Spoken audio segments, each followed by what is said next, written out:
Hello everyone. Today we talk about how to fix the app of Learna all. We will go to settings,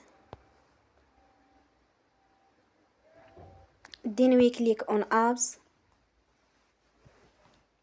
After that we will search the app Learna all.